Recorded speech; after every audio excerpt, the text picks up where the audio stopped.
States, when Trump administration was trying to pass tax cuts, some economists like Paul Krugman, they argued that these tax cuts will just leave the economy, like will just go and become investments somewhere else. So what happened in reality? Did it work or did it not work? The answer is somehow so, because like the US economy actually grew a lot, was like 3 points something GDP growth for this quarters, or like I remember for like 1 or 2 quarters, and that was a huge growth rate for a developed economy like the United States. And also real wages grew for like the first time in many years, but then it wasn't like as big as people expected, because remember, when you give tax cuts, if you don't lower government expenditure, where does the money come from? The remaining resources that are needed need to come from government's borrowing. So government's deficit will go up, and this deficit keeps piling up and piling up and piling up, and it will cause extra pressure on government's budget. I mean, we're going to end up at like a situation that the US government's budget and many other governments' budgets will be mostly just paying interests for all the loans that they, all the money that they borrowed. Excuse me. Yep. So, yep, covered that. But the general understanding is that if the economy is closed, if you lower tax rates, people will have more money available to them. You don't have to pay as much tax to the government, so you have more disposable income so that you can afford to take that vacation you always wanted, to buy that brand new TV that you always wanted, and all of that. And that would increase the output of the economy. This is a really nice illustration of that. An increase in taxes would therefore cause equilibrium output to fall at the same interest rate level. These type of questions will appear on your final exam. So, yeah. 2009, the US economy was in crisis. Therefore, tax cuts by Obama's administration, a stimulus package. And yeah, this year, the IS curve did not shift as right as people hoped, because the effects of the fiscal stimulus was more than offset by declines in consumption and investment. So after the Great Recession, even though there was like a tax cut plan to stimulate the economy, the effect wasn't as big. And you can see government spending, exogenous spending that is unrelated to variables in the model. Certain levels of government spending needs to happen. Oh no, this is just the total, like spending, not government spending, just spending. Autonomous spending.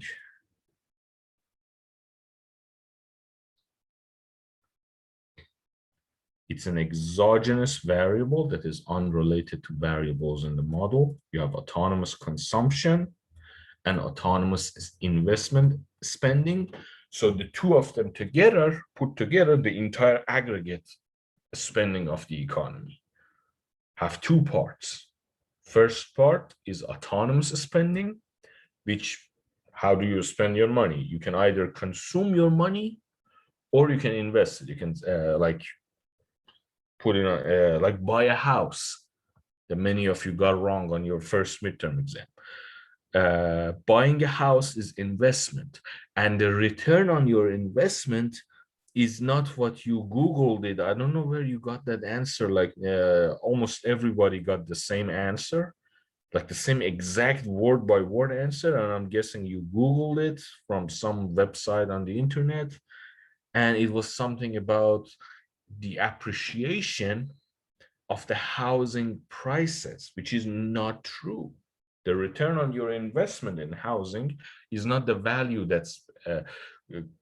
is not the price of your house that is being appreciated. In many cases, housing prices would end up going down. For example, in Detroit, after the city of Detroit has all the deindustrialization, housing prices collapse. In many counties in Michigan, where huge deindustrializations happened, housing prices collapsed. That's why, like in Michigan, you have all that like issues with housing and people leaving and towns being deserted and things like that. So price of housing, it's not like every year it will go up. It's not a guarantee. The website you got it from, I mean, I Googled the same question and it was like some kind of a stockbroker person.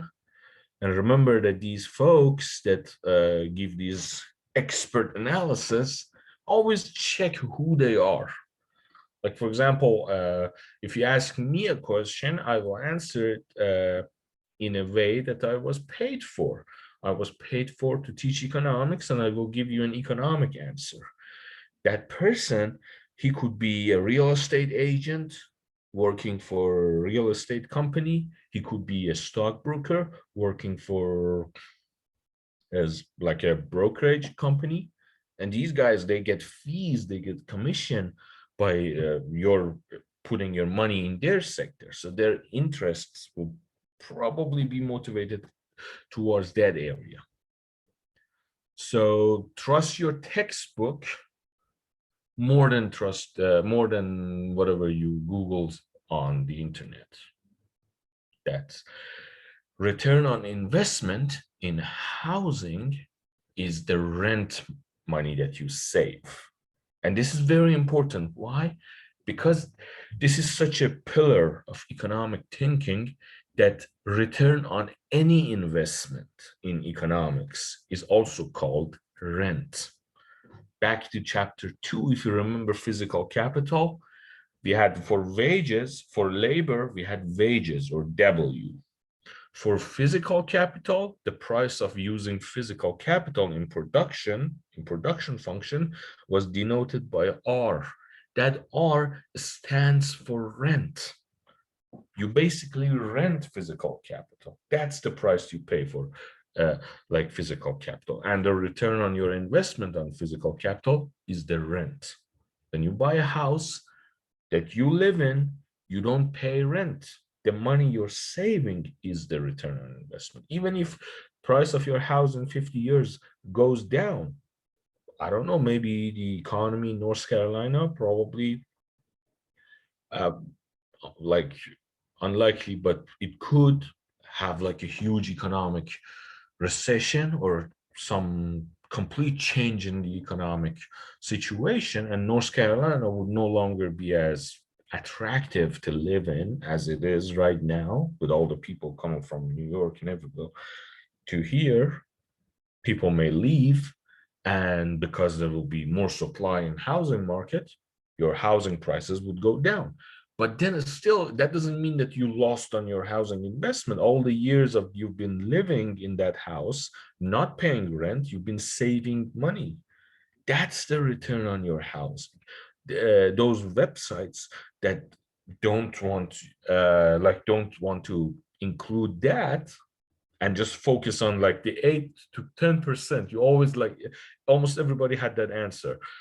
You get a return of 8 to 10% on your house because the price would go up every year. That's not correct. That's not the entire picture. You also have to add in the money that you're saving by not paying rent. Now we're talking like much more, much more. That's why owning a house is such an important thing for a middle-class family. Instead of just going into this whole fighting ring, which is the stock market, and investing your money there, putting your money there. I'm not saying you don't go there. A lot of people are making a lot of money. And if you know what you're doing there, you'll be making money there too. But if you want to go there, you have to compare your other alternatives more accurately. So if you like, if you're thinking between buying a house or investing, buying stocks, you also have to take in the fact that you have to pay rent. If your money is tied up in the stock market, you're gonna need a roof over your head, and you're gonna have to pay rent for that roof, and that would cost you money. That would add to your opportunity cost. So this is why that question was so important, and I had to like use class time to go back and remind you that it's so important. Wait a second. It's so important that any return on investment on physical capital in economics is called rent. That's why the R. Return on your labor. Right now I'm using my labor, I'm working, and I will get paid by NC State, and it will be my W, my wage. But if I invest in somewhere, the money that I get, for example, if I buy a truck or if I buy a tractor to help with my farming business, the return on I get on that tractor, it will be called rent. Go ahead, Brandon. Would the question change if it was like you're buying a second house to Of like course, rent? if you buy it like the house, I'm pretty sure I said if you buy a brand new house, right? Mm-hmm. Yeah. If you buy a brand new house, that will be investment. If you buy a second rated house, that wouldn't change the GDP of that year. The house wouldn't change. You would pay certain like fees as commission to the realtor. That would be costs towards services, and it will be consumption. So because the house has already been built, you're just changing the ownership of the house from one member of the domestic economy to another member. The GDP of the country will not change. The only change that will actually happen would be the services. The only output that has been added to the economy will be the services conducted by the real estate agent who has brought both of you together and make you sign this deal, and then he'll walk or she'll walk away with some commission. So What if like like you were buying like a house to rent it out? Like some people do that, you know? yeah, Would that change it since you're that not would be like if you buy a used house to rent it to people. What do you mean? Or buy a new house? a used or new house, but it's like you're not like paying rent, or it's like it's It wouldn't change anything. Like imagine right now I'm living in this apartment. Let's assume I'm paying every month $1,000 of rent for this apartment. Now, if I own this apartment, I wouldn't pay rent to myself. So I'm saving $1,000. If I wait a second, if I leave this apartment and go live under a bridge and rent it to someone else, I'll be getting $1,000 as rent. In either case, the return on investment I made by, let's say, buying this brand new apartment will be $1,000 every month or $12,000 every year after I paid my taxes and everything. So it wouldn't change anything. It's the opportunity cost. You need to think in terms of opportunity cost. It's not always the physical money that comes to your pockets. It's the value that is coming to you. In economics, value is more important than paper money. We're talking about value. By owning a house, you're bringing value to your pockets by saving money. It's the same as if I lived in someone else's house and someone would just pay me this paper money. So did you say that like buying a house would or would not change GDP? Buy a used house. It will not like change the GDP because it's a used house. It was built in the year, let's say 10 years ago, only for the commission fees and like a very tiny amount. It's not even important. Joker. Let's say like I have a house that we moved out of, okay? And Yeah. we had it on rent, but now we're selling it. But we were responsible for that property, so there was no external cost to a broker. We sold that house, so any money that we got, we got. Wouldn't that house be for It wouldn't change. consumption? It For wouldn't. It wouldn't change the GDP because you're just changing the ownership exactly, of the but house. it would be a consumption. It wouldn't be an investment. No, no, no. You're not consuming anything. You're not adding any. You see, we're talking about why. We're talking about the GDP. It's gross domestic product. We're talking about every member of the society as one unit, as the domestic economy. It's not about you versus that other person. It's about this country versus other countries. Nothing is created in the country. It's just two members of the same country are changing money. It's like me and my wife. If my wife gives me $1,000 from her salary, does the wealth of our household change? No, it's just moving money from one pocket to another. So if she pays me like give me $1,000, her salary, and I pay her back the $1,000, nothing would change. The wealth of this household, the two of us, will remain the same. And it's the same thing for the domestic economy, because nothing is actually being created. It's already been created. In 2010, for example, when the house was brand new, this was added to the economy as investment. Now nothing changes. Only just the tiny amount of money that you pay to the commissions. And if you don't pay anything for commissions, and there's nothing has been done. Okay, and if this house was like built in Michigan or like Detroit, where like the housing market is like a $500,000 house is now like 100,000, would that still be investment or consumption? Because now the price of the house has It doesn't matter. It doesn't matter. That would just change the rate of like the inflation of the house, the price of the house. It would only like change the inflation associated. In fact, housing is the main important part in the CPI, Consumer Price Index. It's like 45% of an average American household's income goes towards housing. So housing is the main part in inflation. It wouldn't change like investment or anything. The only thing that matters is the brand new house, how much is added to the economy. okay. And the return is always the rent. All right, so yeah, let's keep moving. Autonomous spending. Remember, you got spending that can either goes towards consumption or investment, like the housing we talked about right now.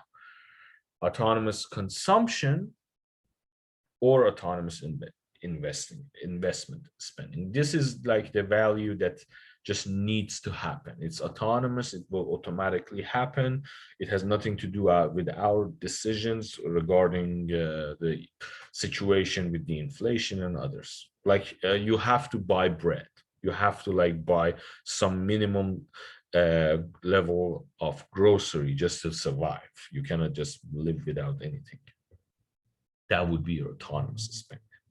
Autonomous spending is an exogenous term that is unrelated to variables in the model. It doesn't matter if the central bank or the Federal Reserve is doubling the interest rate or cutting it in half or tripling it and anything.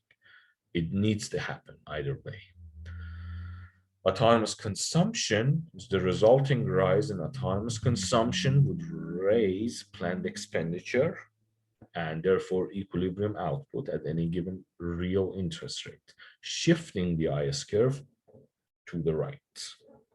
Conversely, a decline in autonomous consumption expenditure causes planned expenditure and equilibrium output to fall, shifting the IS curve to the left. Autonomous investment follows basically the same rules.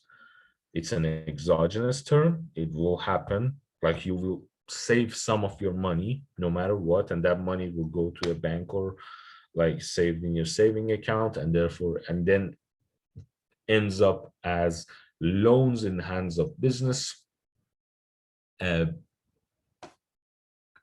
and businesswomen, and it will be investment. Autonomous investment, an increase in autonomous investment increases equilibrium output, and the opposite will also decrease it.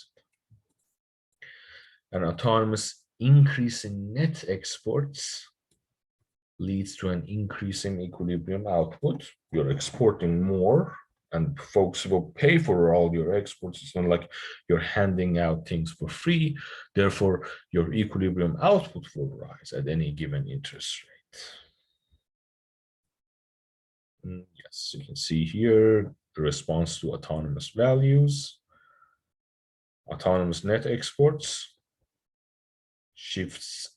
This is a very important chart or table. Remember this, you will have at least probably 2 questions from this on your final exam. Go ahead, Brandon.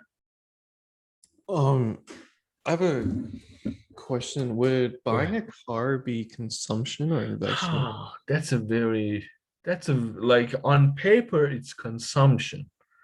Buying a car is consumption. But then you could say, what if I use my car to drive an Uber? That changes that. Or what if I use my car to not pay for Uber? You see, you would say that if I not use this car, then I would have to Uber from my work to my home to and back. So my commute would cost me more. But if I own my car, then my commute, which is not part of my consumption, I'm not consuming things, I'm not enjoying my morning commute, like I'm sleepy with a mug of coffee in my hand and my boss is sending me all those emails, do this, do that. That's not consumption, that's work. And I'm saving money because I own my own car. I just need to put some gas in it. My alternative would be to Uber, to take an Uber. So that would change. That's a really good question. Like right now, today, we're seeing things change a lot. A car used to be purely consumption, but now I think you can call it investment. Yeah. Thank you. So yeah. Any questions from chapter 9? From the IS curve and all the things we talked about? If not, let's go chapter 10. Now, we're going to cover chapter 10, 11, and if we can, chapter 12, and that will be the end of this course. And we have already covered like enough material to give you like an understanding of what's going on in the whole macro world, but now we're going to get more serious, like by talking about the new Keynesian model, aggregate demand. We talked about aggregate demand, the IS curve, how a change in real interest rate would affect people's behavior. And then that's just half of the situation. Remember, if you just look at it the way, like from a chapter 9's point of view, like here, then you would say, look, if I just reduce real interest rate to 0 or just force it to be very low, then my output will be maximum. So why do we have that? Then in chapter 11 and 12, you'll see a different side to the problem when we introduce the Phillips curve to answer the IS curve. Phillips curve, we'll look at it from a different point, that when you lower interest rate, inflation would go up, and inflation and unemployment, they move in in the opposite directions. Inflation goes up, unemployment would go down. No, I'm sorry, I made a mistake. So inflation and unemployment, they move. Employment, inflation. I can't talk. My brain is not working properly. So we saw one half of the problem. Now we're going to see in chapter 10 how to use the one half that we saw to play with the monetary policy of a country. The Federal Reserve of the United States conducts monetary policy by setting the federal funds rate or the interest rate at which banks lend to each other. This is very important. By playing with the federal funds rate or telling banks that you're going to lend to each other at this rate, they will control how banks would lend to everyone else. Why? Because if the banks find it more profitable to lend to each other, then they wouldn't lend to their customers and they would just lend to each other. And the opposite, if the banks find it less attractive to lend to each other, they wouldn't do it. So by controlling one thing, you can influence the other ones, not directly control them completely, or like influence them. Now, because remember the Fisher equation from chapter 2, the real interest rate is the nominal interest rate, which is written on paper, minus the inflation. Some of that money, which you're getting paid as interest, it's gone because of inflation. Whatever is left will be the real interest rate you're getting. And prices are sticky. Remember Keynesian thinking?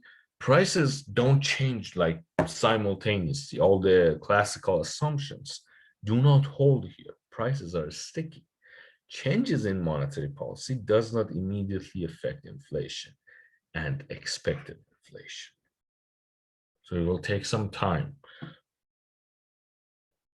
When the Federal Reserve lowers the federal funds rate, their interest rate at which banks lend to each other, and when the Federal Reserve raises the federal funds rate, real interest rate responds accordingly.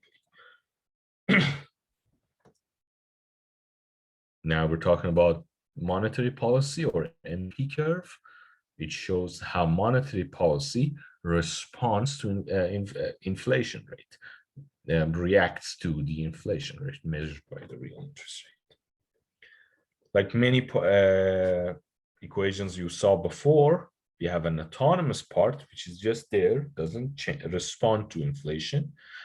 And we have a part that responds to inflation, which has a coefficient of responsiveness, how responsive you are to the inflation rate. It could be 1, you could be completely responsive. It could be 10%, it could be 20%. This could change. The monetary policy curve is upward sloping. Real interest rates rise when the inflation rate rises. See, inflation rate goes up, real interest rate, not nominal. Nominal will also rise, but also real interest rate will rise.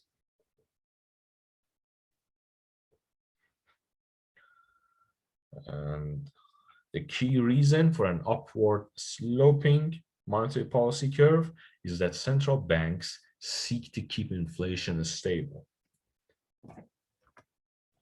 Taylor principle: to stabilize inflation, central banks must raise nominal interest rates by more than any rise in expected inflation, so that R rises when this is the pi number, like the pi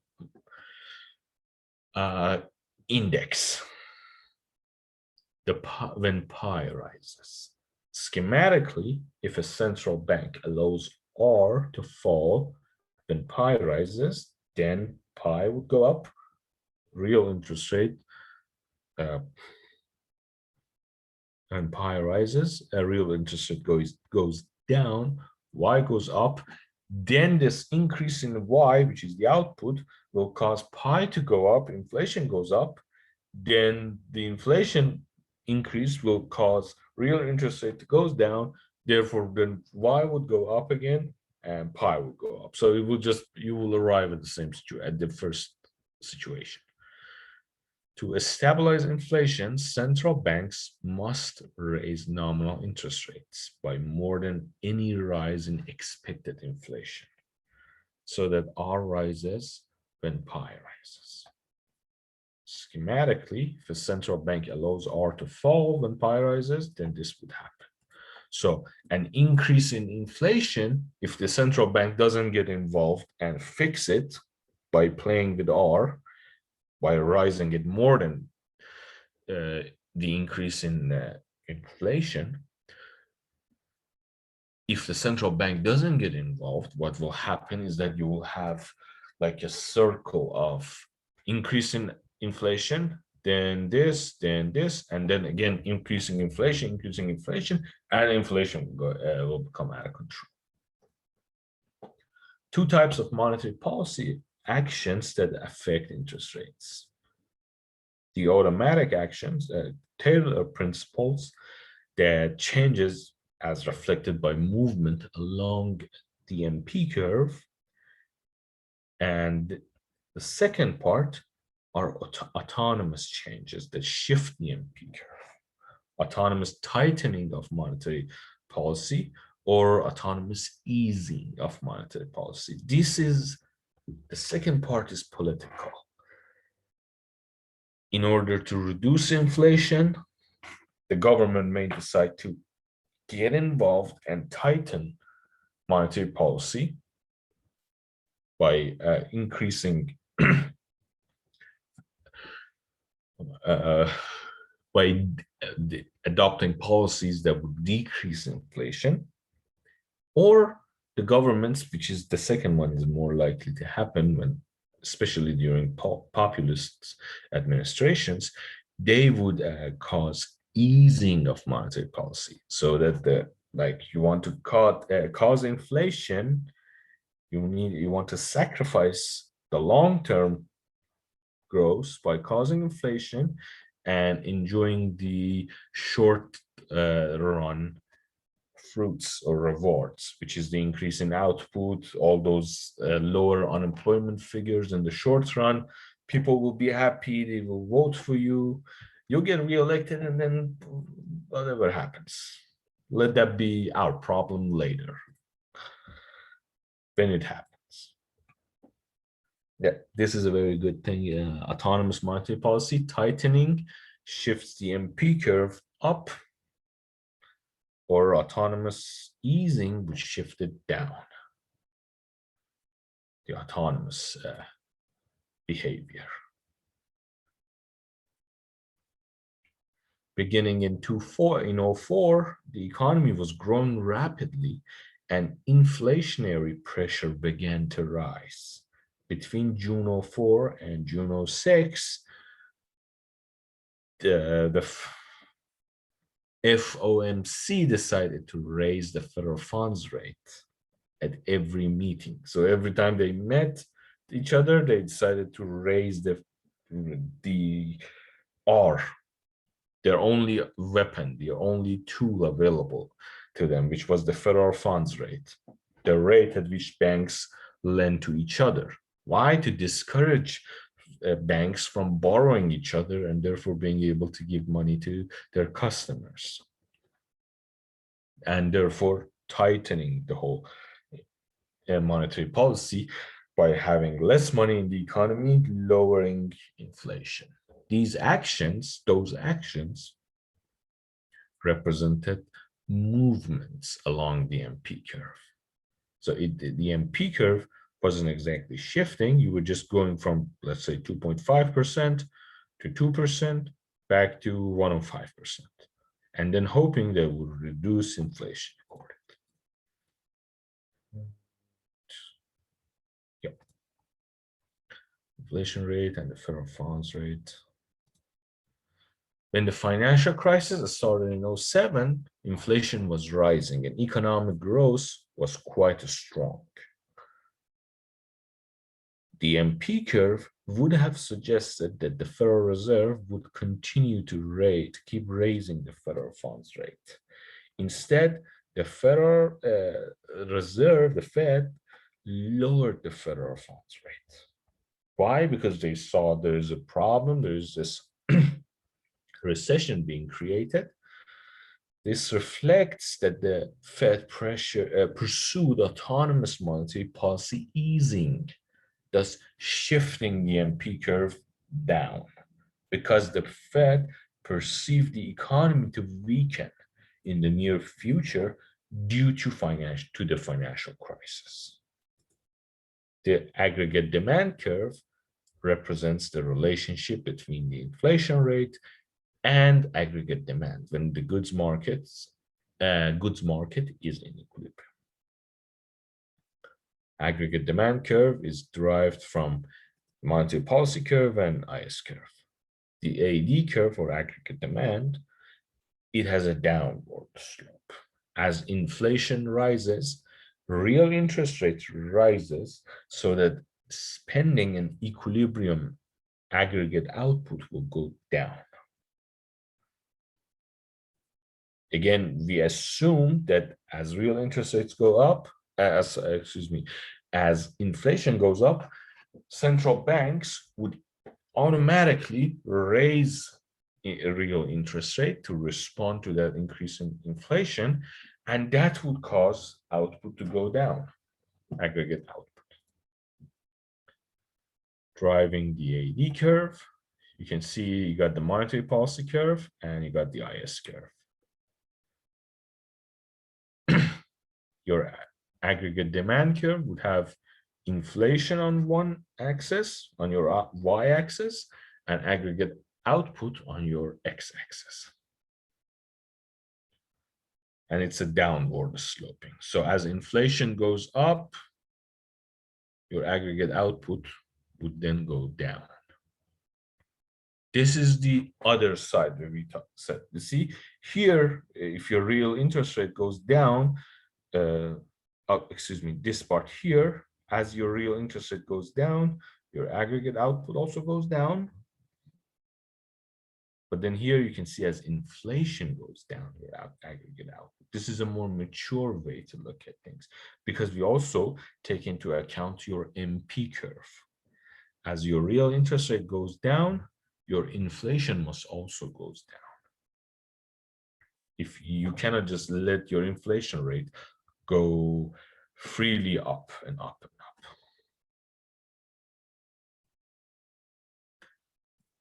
Yeah, the numerical version of the aggregate demand curve can be derived from the numerical IS curve from chapter 9 and then substituting in R from the numerical MP curve.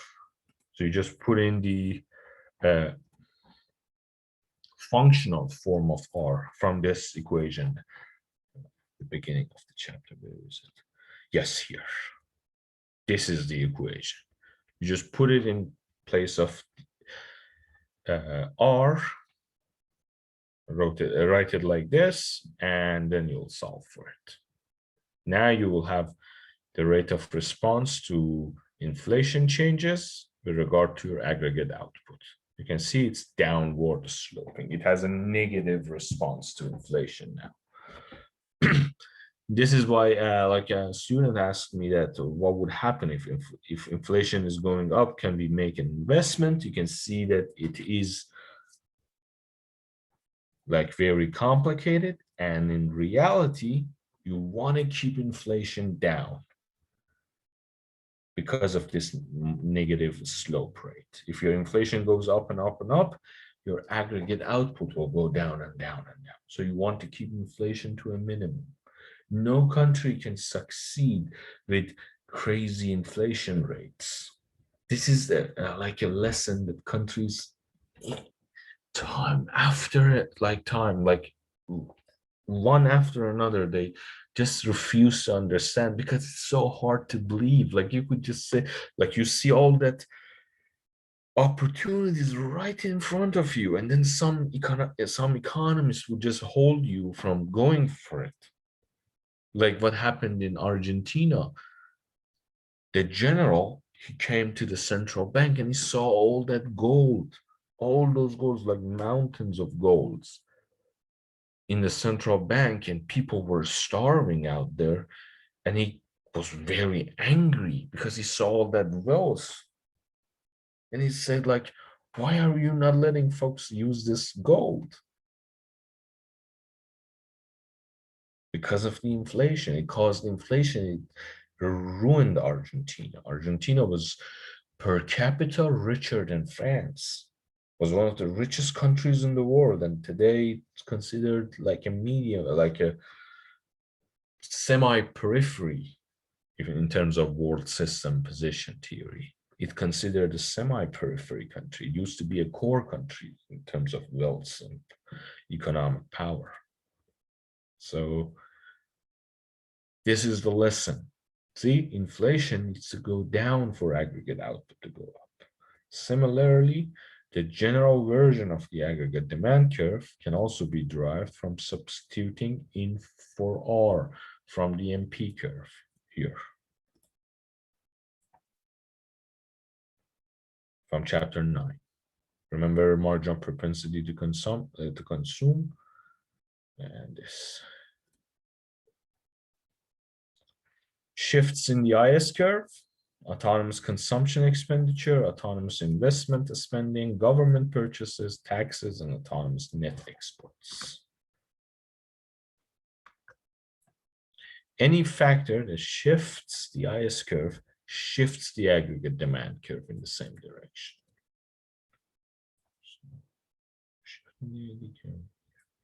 Yep. Any factor that shifts the IS curve shifts the aggregate demand curve in the same direction. So from chapter 9, when we talk about giving tax cuts would increase output as well in the aggregate demand curve.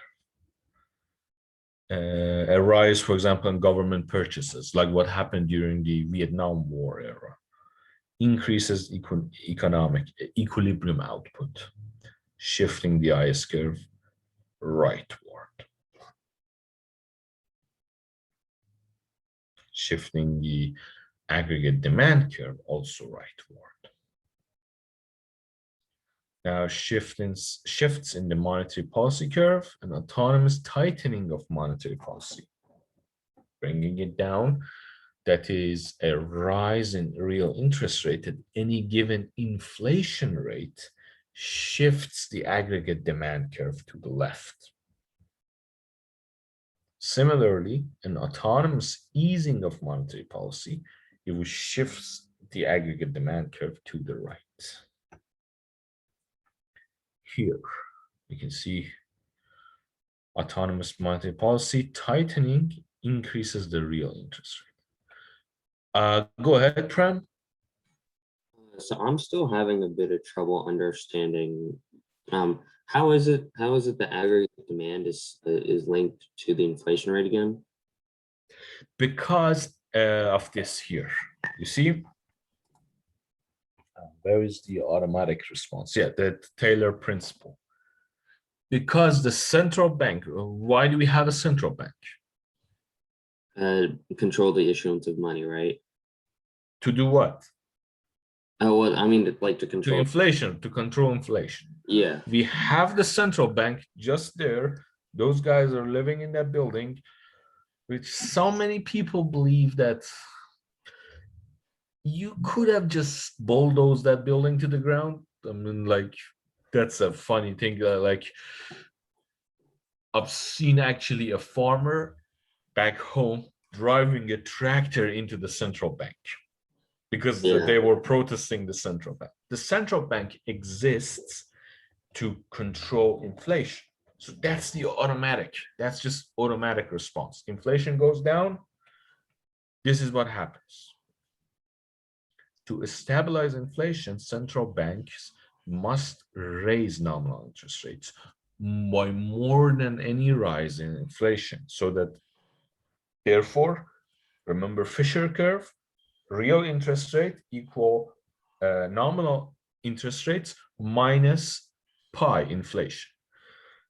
According to Taylor's principle, when inflation is about to go up or something, you have to raise I, the first part of this equation. Here's the Fisher's. If there is a Fisher, yeah, here. You have to rise Fisher's I more than pi. So what will happen if this one goes up more than the second one? What would happen to real interest rate? Yeah, then it won't be as high as if like your I is going down or if it's not being changed as much. You want to make kind of slightly above so that way you can Yeah. de-emphasize. I got So that. It was what just happened is yeah. that your R will end up rising when pi rises. When R rises, this was your, where is the IS curve? Here's the IS curve. Here, this is the IS curve. What happens when R rises? When R rises, your aggregate output goes down. Down, right? So this is your aggregate demand curve. When inflation rises, your aggregate output goes Okay, it goes down. down. Okay, yeah, because of the Taylor principle. So like because they're trying to match each other. Yeah, exactly. So good.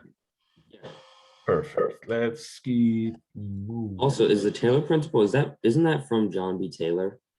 I honestly don't know. This is not my research. I'm just getting paid to do this. Yeah, I don't know. I listen to a lot of stuff from Hoover Institution, and Yeah, this is like, I'm not a monetary policy guy.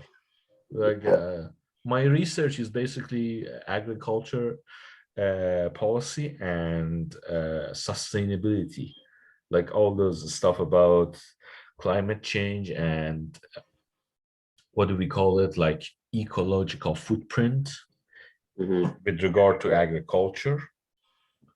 Those are my one part of research, and also international trade when it comes to all those shell companies. I like to Yeah. think myself as a detective, more like a banker. I like that, like the detective work is more interesting than all the banking stuff. These stuff, they like, Yeah, not for me. yeah. No, I definitely get that. Yeah. I'm just joking, of course.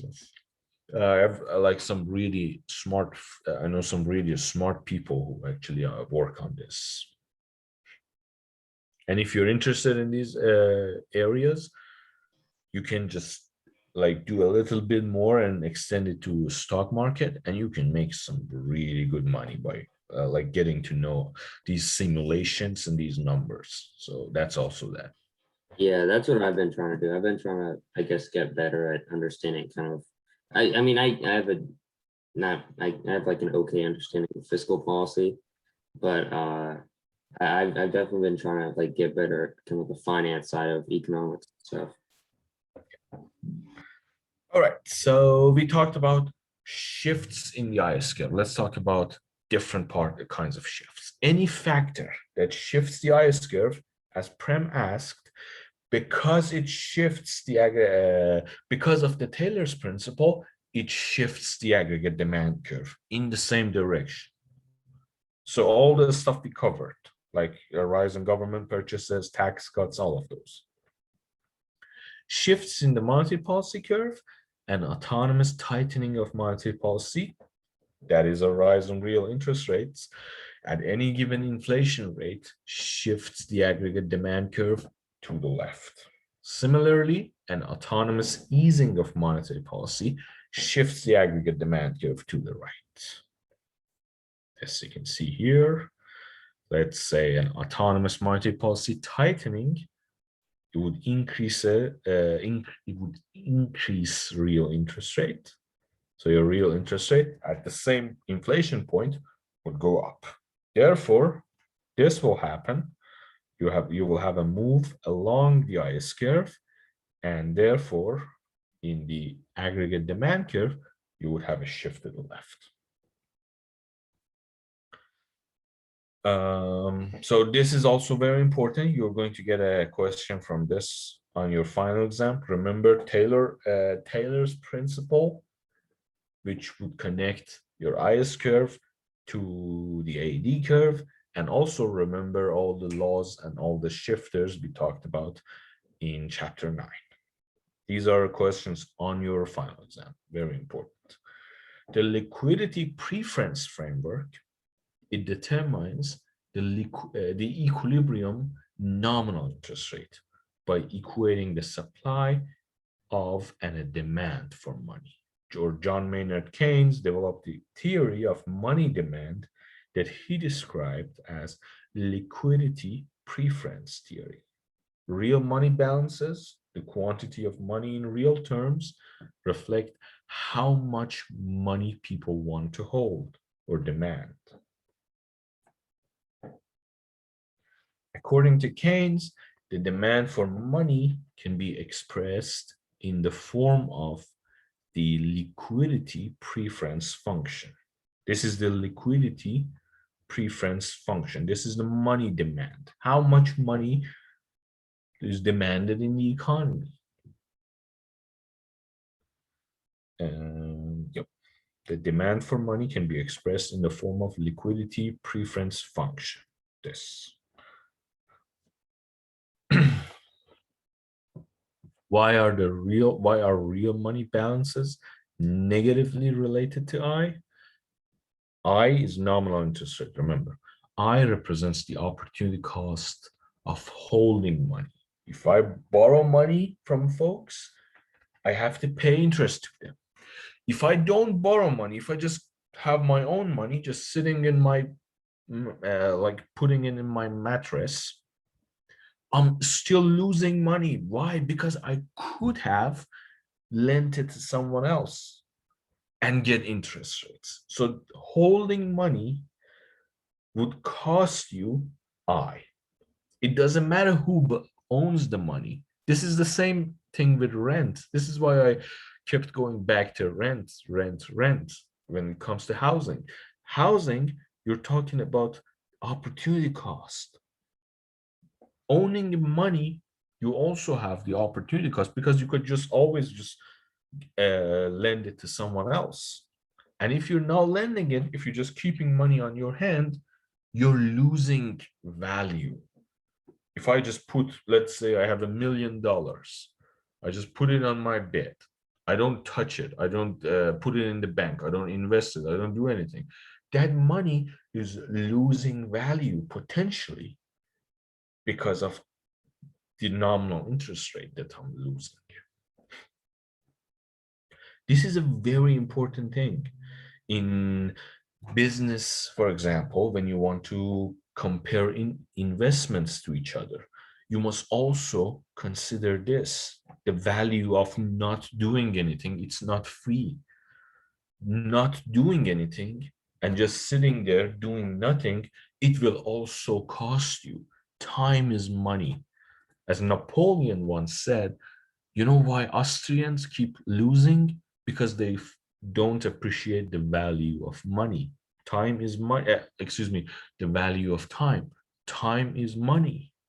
This represents the value of time. If you just, if you own a house and you just keep it empty, you're losing money. That has a cost on you. So if you, for example, keep your house empty and you're hoping to next year sell it as at a higher price, you have to deduct all the money, all the rent money that you lost as costs for this business idea that you have. Time has value, and that value is the nominal interest rate, or R, or I, which also can be described as R, which is the real cost to holding money. Why are real money balances positively related to Y? As income rises, households and firms conduct more transactions and so keep more money on hand to make purchases. A bigger economy means more people buying stuff, more people selling stuff. So more money is on the hands of people circulating in the economy. If you have only 2 businesses on your street, only 2 people will buy and sell things at the same time. If you have 10 businesses, 10 people will buy and sell things at the same time. Higher incomes make households and firms wealthier, and the wealthy tend to hold larger quantities of all financial assets, including money. If you're a millionaire,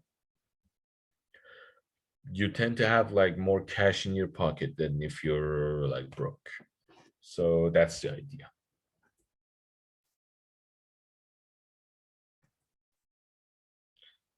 Demand curve for money in short-run analysis, prices are assumed to be sticky. This is Keynesian thinking again. This is more realistic than the classical thinking. Prices don't change overnight, so prices are sticky. Price level, we assume it's fixed in this mindset, in this situation.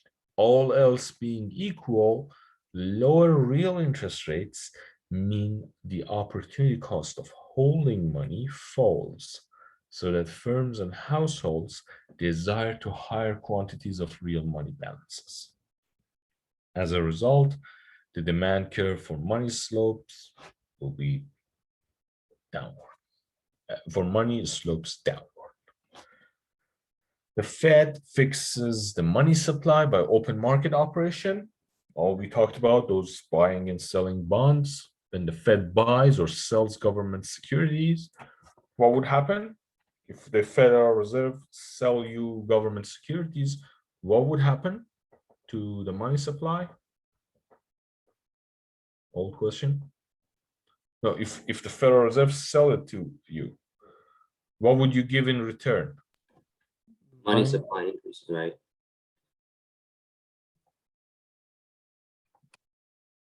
What? If the Federal Reserve sells you a bond, for example, what would happen? Well, you were asking about the money supply, right? The money supply increases. Yeah. Money supply, not deposits, money supply. An old question. So it would be the opposite. If the Federal Reserve buys government securities, it increases deposits at banks. So it would reduce the money in the economy. The money would go to the bank. So the bank reserves and liquidity in the banking system increase. This is the difference. When the Federal Reserve buys government securities in open market operation, it would buy it from people. I made a mistake. And now you were right, bro. When the Federal Reserve is buying it, it's not selling it to you. So when it buys it, in return, what it gives you? Cash. That would make liquidity in the banking system and like in the economy in general go up in return of with that money. That was my mistake. You were right. So when Federal Reserve buys something, how do you pay for something when you buy it? You pay money, you pay cash. That would increase liquidity. And the opposite, when the Federal Reserve sells government securities, it would decreases liquidity. The two move in the opposite directions. So wait, whenever the Fed is buying, it's dumping money into the economy. When it's selling, It's buying, yep, exactly. it's When it's selling, it's taking liquidity. Okay. Yeah. This is very confusing. I like every year I at least make twice I would get confused by this. But yeah, this is like when you buy something in return, you would pay cash for it, which would cause money supply, liquidity, and all the other like similar definitions go up. So when it's selling it, it's selling what's it called? It's selling the Bonds. It's selling the bond back to the Yeah. bank. And so Back to the public. Like you get selling all those bonds. yeah, I'm just trying to like imagine how is it that it moves money. I know how it would put the money in the economy, right? It would just buy the bond and then convert it. Yeah. But what about whenever it's selling? Whenever it's selling it, it's selling it to the public. And how is that going to remove the money out? When you sell a bond to public, the public would pay you what? They would pay you money. They're taking the bond. So you take cash from the public in return. Okay. There is a movie. It's called The Flags of Our Fathers. It's a Clint Eastwood movie. That explains the whole bond system in a very like an interesting way. It's like a World War II movie. The government needs money to run the war, So they have all these soldiers to go around and basically act as like a marketing firm, trying to make the public buy government bonds and in return give the government their cash. So that's a very good like a movie if you want to like perfectly understand what's happening here. An open market purchase, you buy something, you would pay money for it, leads to an increase in liquidity and the money supply. An open market sale, you sell something, in return you would take the money from people, take cash from people, would leads to a decrease in liquidity and therefore or you could also say a decrease in the money supply. Supply curve for money supply shows the quantity of real money balances supplied at each price level. The line money supply is vertical because the money supply is fixed by the Federal Reserve at M bar, if only. The price level is in the short run is fixed at P bar. Thus, the quantity of real money balances would be money supply divided by P, which will be just a fixed number, M bar over P bar. We assume that these don't change. What happens, equilibrium in the market, in the money market, nominal interest rate, when excess supply, the nominal interest rate falls to I star or new equilibrium. When excess demand, the nominal interest rate would rise to I star or the equilibrium. So it's like that steady state we talked about. No matter where you are, if you're at excess supply, your nominal interest rate will rise, would fall to I star. And if you're at excess demand, your nominal interest rate rises to I star. So you would, no matter where you are, you would come back to the equilibrium, which is the I star. Your supply curve, this is the supply curve, it's just a fixed value. This is what the central bank decides. For example, right now they're saying that the government may be printing money, for example, and this curve, this fixed vertical curve, which does not respond to anything. It's just a government thing. Right now, maybe it's shifting right. I'm not sure.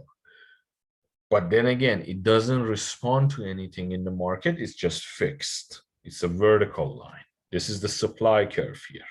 This is the demand curve. Demand curve for what? For money. This is the money, the quantity. What is the price of money?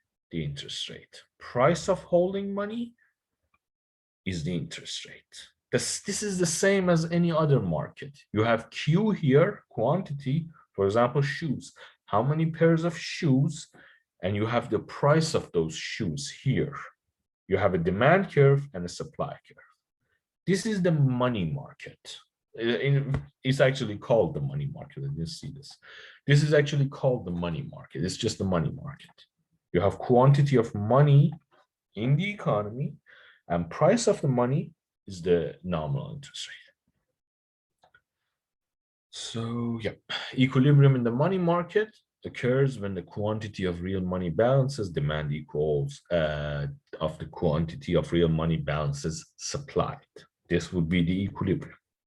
Graphically, equilibrium occurs when MD curve, that money demand, when that money demand, excuse me, this was the MD curve, would intersect that vertical SMS curve, intersects at I star.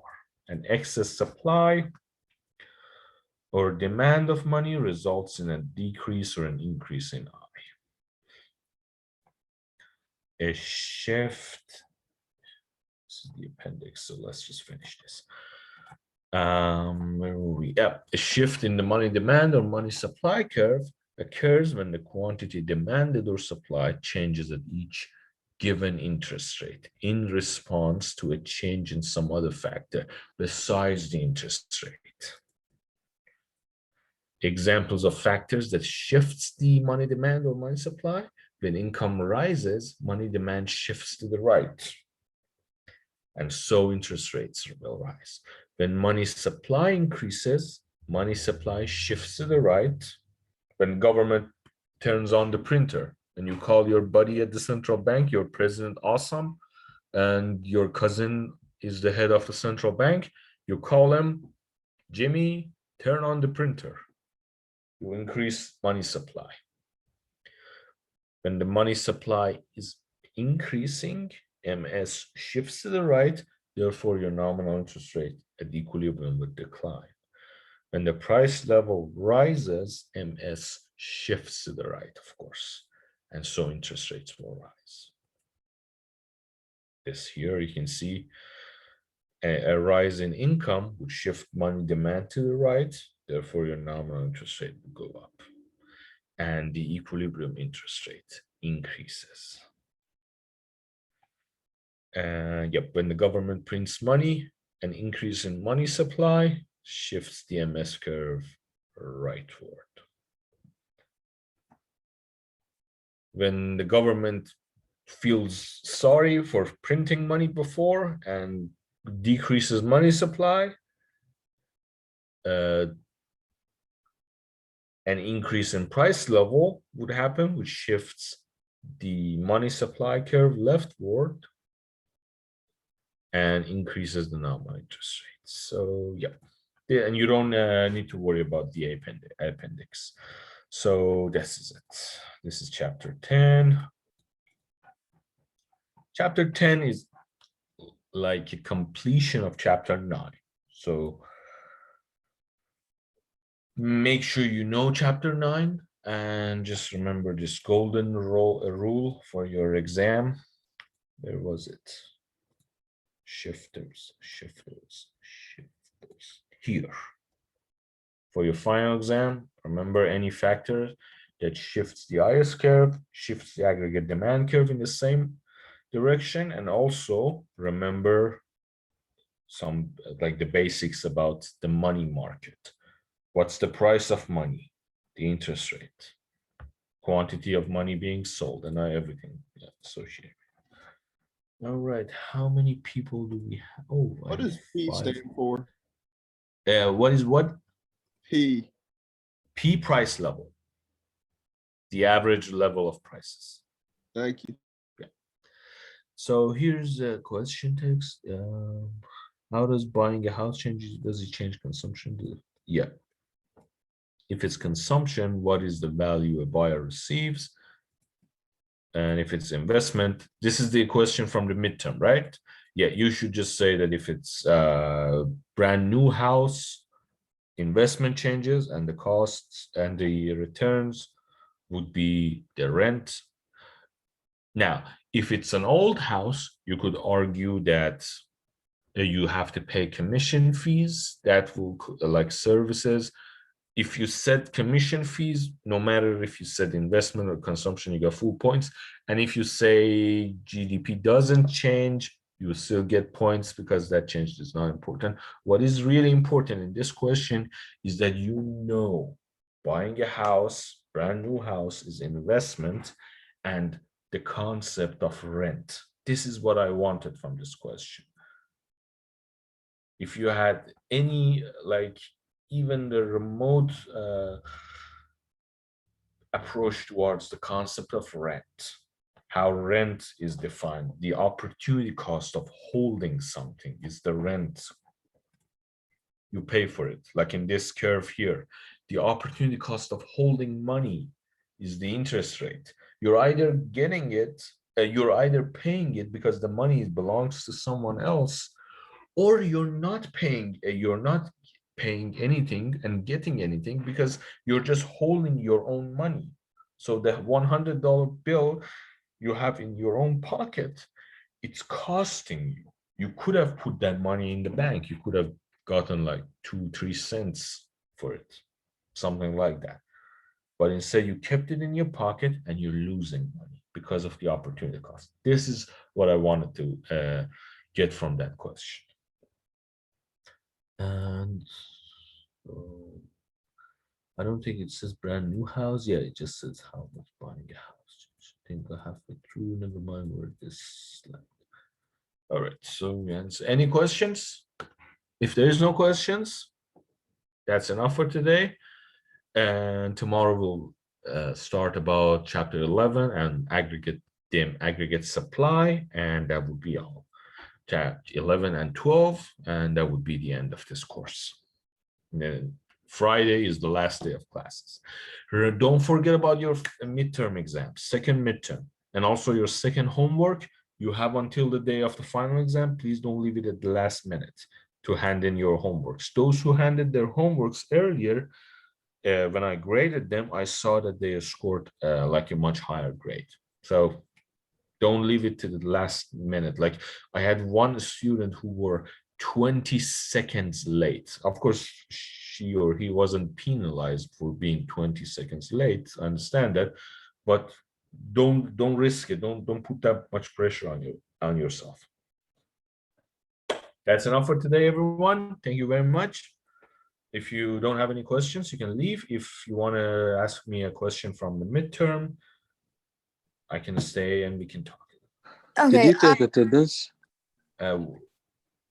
What happened? Did you take attendance?